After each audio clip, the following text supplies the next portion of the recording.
Hey guys, welcome back to my channel. If you're new, hi, I'm May, and I make digital fluid art and digital abstract art. So now let's get started on some artwork. So we're gonna open up our Procreate. I already have it open, but if you want the exact specs that I was using, I made this canvas 5,000 by 3,500 with a DPI of 1,000. In the past, I've made a video on the 26 stamp cell brushes that I had already made for Procreate. Put a picture here of what the video looks like. Otherwise, you can go to my channel and go under playlists and then Procreate cell tutorials, and the video will be in there. Otherwise, if you don't know, like I said, I make brushes, and in this video we're going to make a piece of artwork going into my blender brushes and how they work.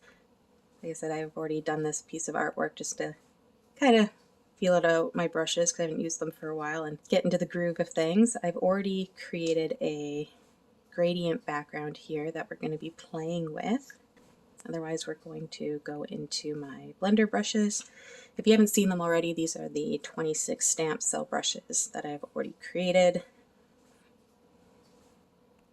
Like so. And like I said, I have that more in-depth video that you can go see on my channel. But I can pick one very quickly so you can just kind of see what they are like. I did 3 different sizes, and they kind of, depending on the size of your canvas, they will vary in size. Let's pick a nice blue. And like I said, these kind of just lie down as a nice stamp pattern. You can fade them and make them solid. And the 3 sizes like so, which is kind of nice. And even though these are my stamp cell brushes, if you pick this blender option on here and you're under the stamp cells like so, you could actually use my stamp cell brushes.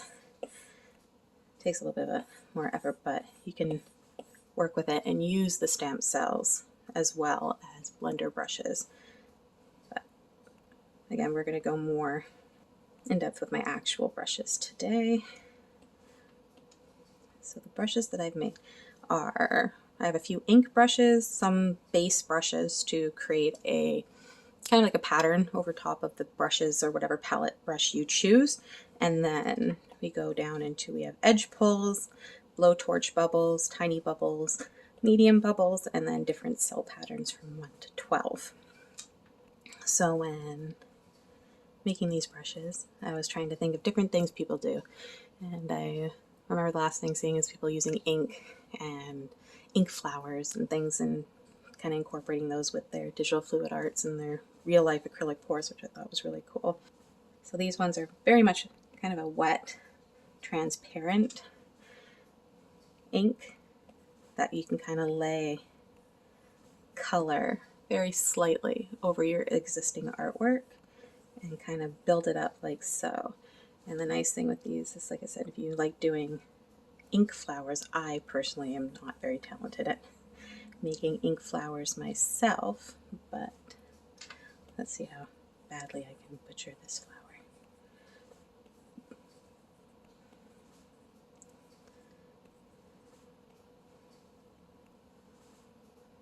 And then make it a little smaller. That sort of looks like a rose. The opaque wet ink brush. This one is very similar, but lays the color a lot darker, like so. And then we have my blender wet ink brush. And this one doesn't lay any color, but it kind of drags the color instead, which again, if you want to layer flowers over existing artwork, you can do that as well, like so, and it's really, really, really pretty. And then we have our opaque pour brush. I'm going to put these all on max so you can kind of see the maximum pattern of what these look like. In your actual artwork, we'll kind of make it different sizes so it's appropriate for the artwork. But this one lays a bit of color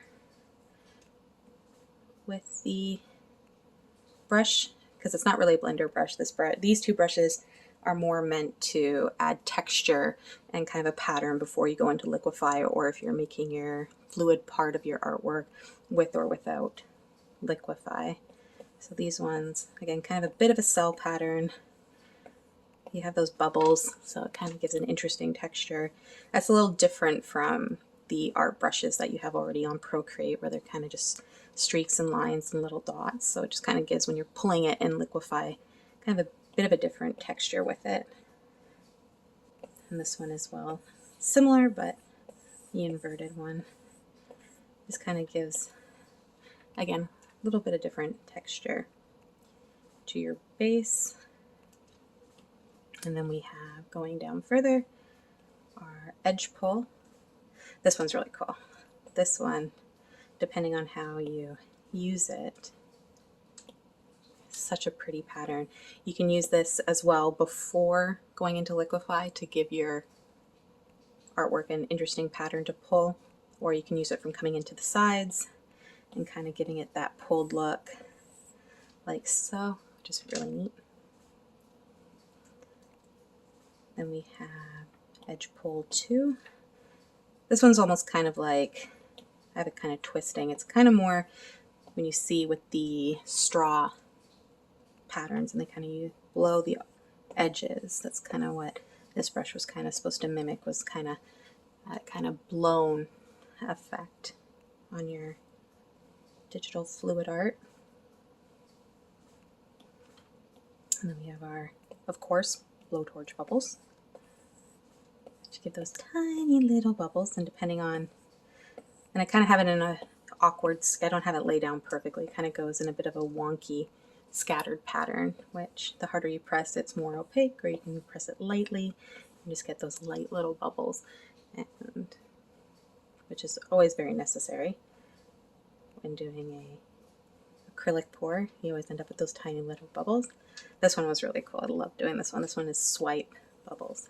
So when you see them take that paper towel and they pull it down and you get those kind of swipe effect, you can do that with this brush, which is so cool. I just love how that one turned out. I guess that swipe feel, as well as all those little tiny bubbles that pop up. And then we have, after that, we have bubbles that come up like so. So gorgeous. These ones are small ones, and the pattern itself is pretty stacked close together like this.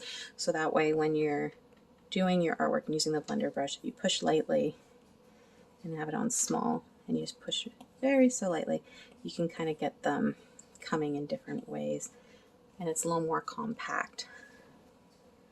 And then we have our medium bubbles, or large depending on your canvas size. They can kind of turn out kind of medium or large like so, which is very similar pattern to the one before, it's just enlarged. Now we're getting into the cells. These are cool. I'm just gonna lay it down so you can kind of see the pattern the brush gives itself. So those are the cells that you kind of get with blender brush number 1, like so. Number 2.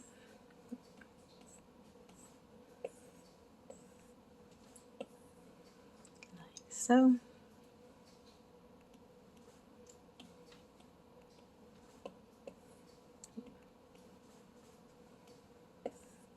Number 3.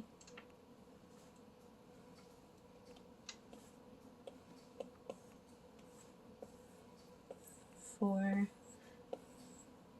This one's kind of more like an edge kind of bubble, like so. Number 5. Oh, they're so cool. Number 6.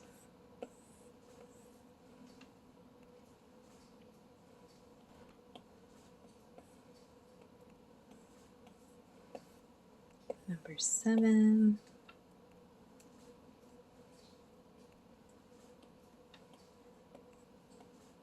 Number 8.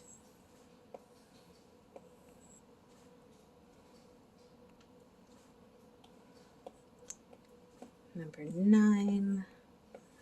That one's really pretty. I just love how all of these turned out. Number 10. These ones are kind of similar to my stamp cell ones. And they're kind of more like lace cells versus kind of the more bubbly cells. That one was 11, and then the last one is 12, like so.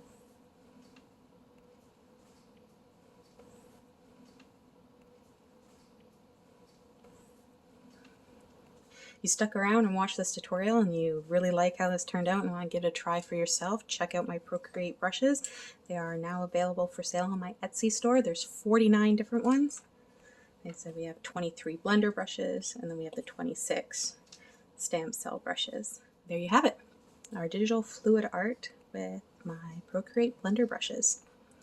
So now that we're at the end of the tutorial, I'm going to show you where you can purchase these. So go to your internet and go to etsy.com. My name is May Green Jewelry is my store name. Jewelry is spelled Jewellery, the longer version. Or you can go into the description box below where my Etsy link will be located. And yeah. If you're interested, check out my Etsy shop to purchase the brushes if you want to create some cool digital fluid art like so. And thanks for watching, and I'll see you guys later. Bye!